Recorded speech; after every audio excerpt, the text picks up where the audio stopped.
আমি Soma's baking and cooking থেকে বলছি। আজ আপনাদের সাথে শেয়ার করছি একটা সবজি রেসিপি। চলুন তাহলে দেখে নিই কি দিয়ে সবজিটা বানাচ্ছি, যেটা ভাত এবং রুটি দুটোর সাথেই কিন্তু খাওয়া যায়। এখানে একটা আলু ছুলে নিয়েছি আর 200 গ্রাম বরবটি নিয়েছি। বরবটি আর আলুটাকে কেটে নিচ্ছি। বরবটি আর আলু দিয়ে যে এত ভালো একটা সবজি হয় না খেলে কিন্তু বোঝা যায় না। আলুটাকে ছোট ছোট ডুমো ডুমো করে কেটে নিচ্ছি।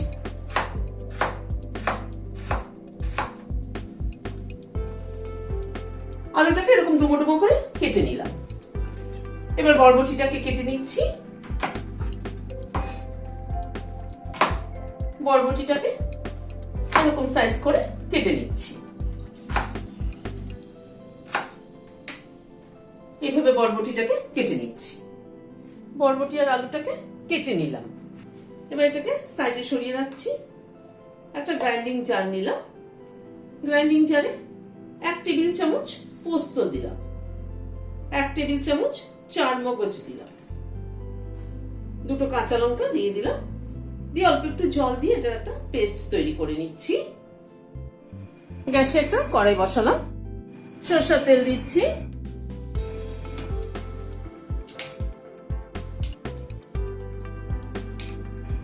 তেলটা গরম হয়ে এসেছে।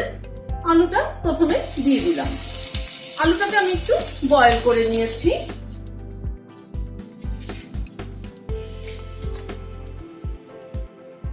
অল্প একটু নুন দিয়ে দিলাম আলুটা ভাজার সময়।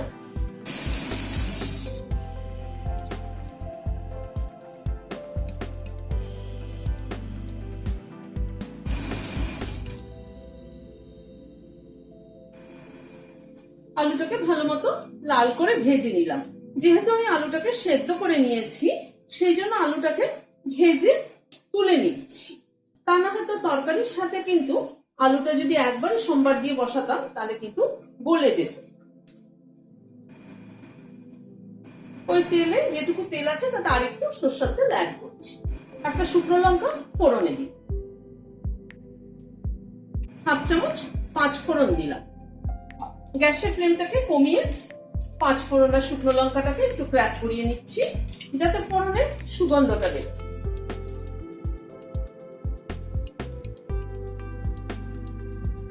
এবার বরবটিটাকে দিয়ে দিই।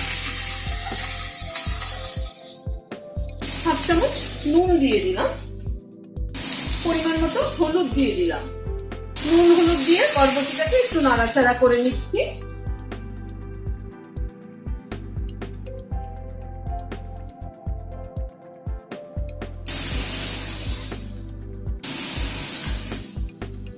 একটু ঢাকা দিয়ে দিচ্ছি যাতে বরবটিটা তাড়াতাড়ি সেদ্ধ হয়ে যায়।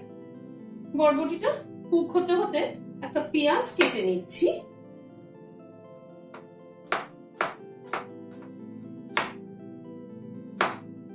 বরবটি দিয়ে কিন্তু অনেক রকম অনেক কিছু রান্না করা যায়।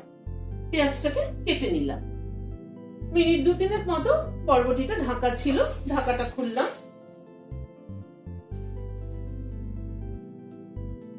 বরবটিটাকে একটু নাড়াচাড়া করে নিচ্ছি। পেঁয়াজ যেটা কুচিয়ে নিয়েছি সেটা দিয়ে দিলাম। পেঁয়াজটাকে দিয়ে আবার একটুখানি নাড়াচাড়া করে নিচ্ছি।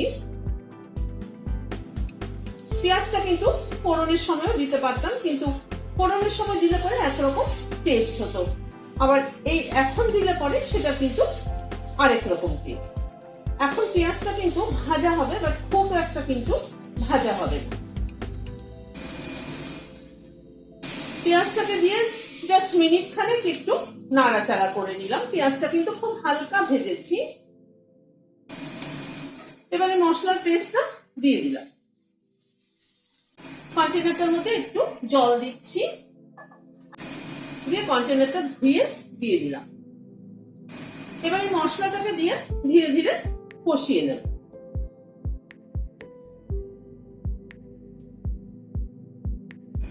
আলুটা যেটা ভেজে রেখেছিলাম সেটাও অ্যাড করে দিলাম। সবকিছুকে দিয়ে একসাথে কষিয়ে নিচ্ছি।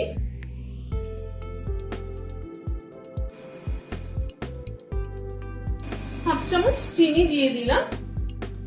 মশলাটা দিয়ে মিনিট খানেক একটু নাড়াচাড়া করে নিয়েছি, তারপরে চিনিটা অ্যাড করলাম।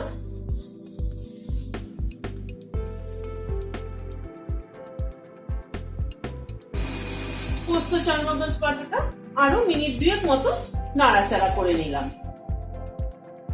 নারকেল কোড়া দিয়ে দিচ্ছি, এখানে ফ্রেশ নারকেল কোড়া 2 টেবিল চামচ মতো।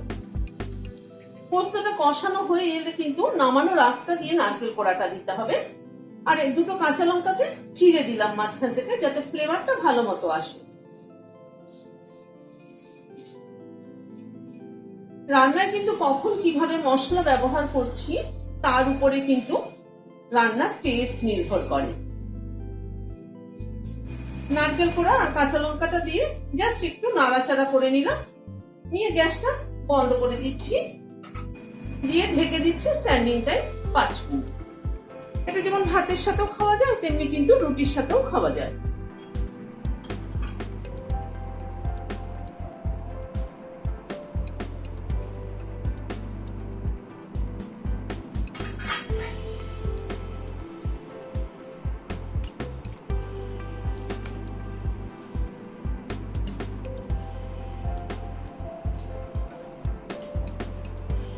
খেতে কিন্তু দারুণ হয়েছে।